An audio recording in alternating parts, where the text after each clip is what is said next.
AMC il a annoncé ce week-end, Breaking Bad vient de fêter les 10 ans du premier épisode de la série. D'ailleurs, Breaking Bad, c'est la première série que j'ai regardée en anglais. Elle symbolise donc le moment où je me suis dit mais en VO, c'est trop stylé. Toi, tu regardes en VF, mais t'es trop nul alors. C'est quoi son nom en VF? Heisenberg, mais trop nul. 10 ans, paf, uppercut dans la mâchoire. Il y a 10 ans, c'était en 2008, exact, et non pas en 1998. Et il n'y a pas que Breaking Bad qui donne un coup de vieux. Sachez que 2018, c'est l'année de la majorité pour tous ces enfants nés en 2000. Les enfants nés en 2000 pourront acheter de l'alcool. Les enfants nés en 2000 pourront conduire. Et les enfants nés en 2000 pourront légalement faire du porno. Nous, les gens âgés de 19 ans et plus, nous sommes les dernières personnes à être nées dans le siècle dernier. Que dis-je, dans le millénaire dernier. C'est la dernière fois que c'est arrivé, c'était entre 999 et 1000. Période où les lunettes venaient d'être inventées en Chine. Et on est les derniers d'une ère, vraiment. Je sais pas si on se rend compte. La personne la plus vieille du monde est née en 1900. Elle a aujourd'hui 117 ans. Ça veut dire que des gens nés ne serait-ce qu'en 1899, ça n'existe plus. Mais nous, on est de 1900 et plus. Pour moi, une personne qui était née en 1895, c'était un ancêtre. J'étais là et je me disais, putain, ils sont trop vieux, ils avaient la vie en noir et blanc ou quoi? Tu sais, quand les gamins nés en 2050 verront nos années de naissance, ils se diront, putain, ils sont trop vieux, ils avaient la vie en 240p ou quoi? Tu sais, vous nous posez des questions bizarres du genre, mais vous regardiez encore la télé, hein? Vous mettiez de l'essence dans vos voitures? Ça avait quel goût, l'eau? On sera des grands-parents nuls, même pas une guerre à raconter. Enfin, ça va quoi. J'ai bossé dans un EMS, j'ai fréquenté des dames qui ont vécu la Deuxième Guerre mondiale. Mais nous, tu sais, mon garçon, on n'a peut-être pas vécu la guerre, mais on était témoins de quelque chose de tout aussi traumatisant.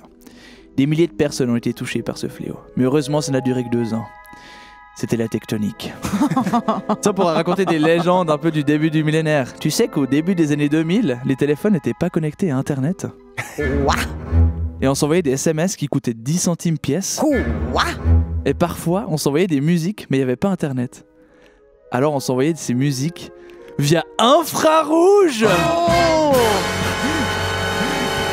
Mais qui se souvient de ça? On devait s'envoyer des trucs par infrarouge ou via Bluetooth. On devait coller nos téléphones l'un avec l'autre et attendre 15 minutes pour s'envoyer Dilemma de Nelly.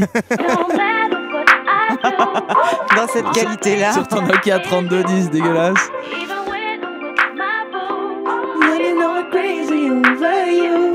Parce que oui, on aura connu une ère sans smartphone, sans téléphone connecté. Je suis né en 1992 et je crois que je faisais partie de la dernière génération à ne pas avoir vécu complètement avec Internet. Mais c'est limite, hein, vraiment. Quand j'ai commencé à comprendre les ordinateurs, Internet arrivait. J'avais droit à 2 heures d'internet par jour, 1 heure où je pouvais jouer et 1 heure où les jeux chargeaient. Arrête de téléphoner, maman!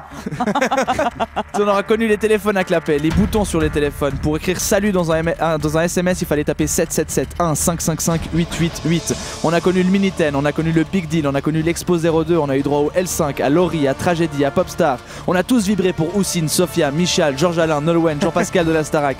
Zidane n'était pas un entraîneur, mais un joueur de foot. Les sites de rencontres, c'était des restaurants, des boîtes de nuit, des parcs. Quand on disait j'aime, c'était pour une œuvre d'art, un film, une personne, pas un plat de nouilles mal éclairé avec un filtre. On prenait des photos de paysages, pas des photos de nous devant un paysage. Mais surtout, Bryan Cranston était le père de Malcolm et pas un prof de chimie devenu baron de la drogue. Ça va vite le temps, mais vous savez ce qui va plus vite? La nostalgie.